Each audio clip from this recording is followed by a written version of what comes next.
Hey folks, in this video we're going to be looking at some examples of simplifying radicals.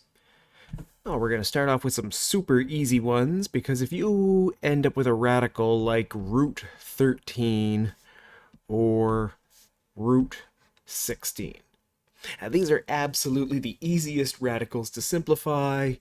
The one on the left, because it's a prime number. That 13 is a prime number, which means if you've been asked to simplify root 13, it's simply going to equal root 13. We're not doing anything with it. On the flip side, if you've been asked to simplify something like root 16, 16 is a perfect square. That means we can actually take the square root of root 16. It's just going to equal 4 because it's a perfect square. And just as a reminder, in case anyone happens to forget, I'm just going to go through the list of some of the lower perfect squares here.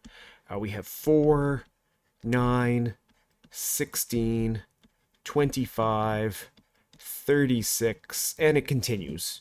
So that's just 2 squared, 3 squared, 4 squared, 5 squared, and so on. And that's going to become important here right now. If we are asked to simplify something like root 6 or root 12, I put 2 down at once because neither one of these is prime. Root 6 isn't prime and root 12 isn't prime. Root 6 still can't be simplified, even though it's not prime, because root 6 is not divisible by a perfect square. Those 4, 9, 16, 25, those ones right there don't fit into 6. However, root 12 is divisible by a perfect square. If we look at these, we can see that 12 is actually divisible by 4. So we can rewrite this root 12 right here equal to root 4, and then 4 multiplied by what equals 12? All the little clever cupcakes shout in unison, 3, and I say, oh, you're so smart. It is 3.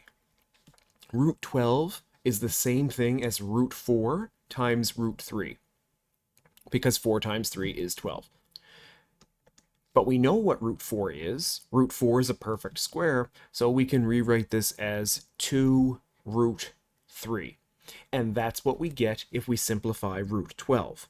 Let's move down. We're going to do a few more examples. The next one that I'm going to put up is root 75. And we ask the question, divisible by a perfect square. That's what you should be checking over and over and over again. Anytime you want to simplify a radical, check to see if it has a perfect square. 75 is in fact divisible by a perfect square, the perfect square 25. So we break it into 2 parts. We can say that root 75 is a root 25 multiplied by a root 3. And that's because 25 times 3 is 75. But we know what root 25 is. Root 25 is a perfect square, so this is going to equal 5 root 3. Let's do another one. If we have the square root of 32, divisible by a perfect square? You're thinking hard. There's actually 2 ways to do this one, and my students often do it the long way, but sometimes I get some that do it the quick way. Some folks quickly realize that it is divisible by a perfect square. It's divisible by 16. And you really want to get the biggest perfect square possible. So root 32 is root 16 times root 2, because 16 times 2 is 32, but root 16 is a perfect square. So this equals 4 root 2.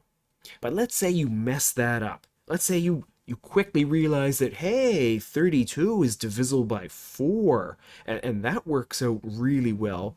You could have then written this as root 4, root 8, and then paused for a moment and thought to yourself, huh, that root 8 also has a perfect square that goes into it. In which case you could expand it once more into root 4 times root 4 times root 2, because the 2 times 4, that's this 8 here. We know what root of 4 is. The square root of 4 is 2, times the next square root of 4, 2, times a root 2, but 2 times 2 is 4, which gives us 4 root 2, incidentally, the exact same answer we got if we did it the beautiful way by recognizing that 16 was the largest perfect square available. So this is how we can quickly simplify them. Let's take one more look if we put radicals in the denominator. So this time we are looking at radicals in the denominator. And that's a bad thing. We can't leave radicals in the denominator. So if we start off with something like 1 over root 2, we're not allowed to leave that root 2 in the denominator. We've got to get rid of that. And the way we get rid of that is by multiplying both the top and the bottom by root 2. Root 2 over root 2, and this will equal top to top, bottom to bottom.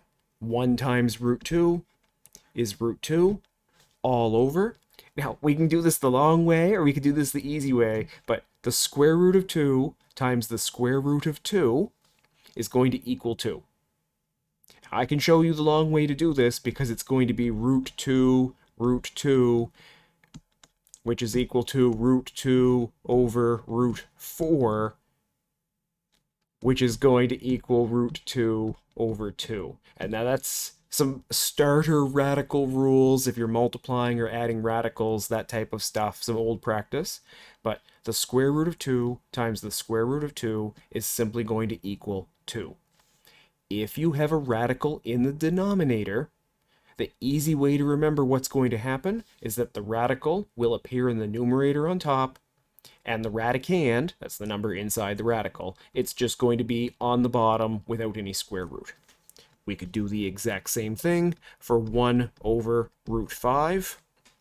1 over root 5 is going to end up being multiplied by root 5 over root 5, which is going to equal, we'll clean this one up fairly quick, root 5 over 5.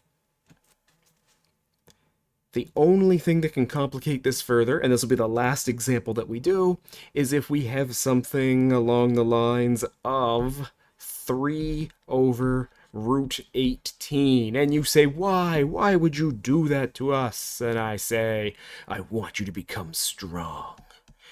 Because what we'll get is a 3 over, hold our horses, the root of 18 is actually simplifiable. It contains a perfect square. The perfect square is, and everyone shouts, 9. And I say, that's right, it's 9. The square root of 9 times the square root of 2, which then cleans up into 3 over 3 root 2. The 3 divided by the 3 cancels. It's going to equal 1 over root 2, but we know how to deal with that now. That is going to be multiplied by root 2 over root 2 to give us a final answer of root 2 over 2.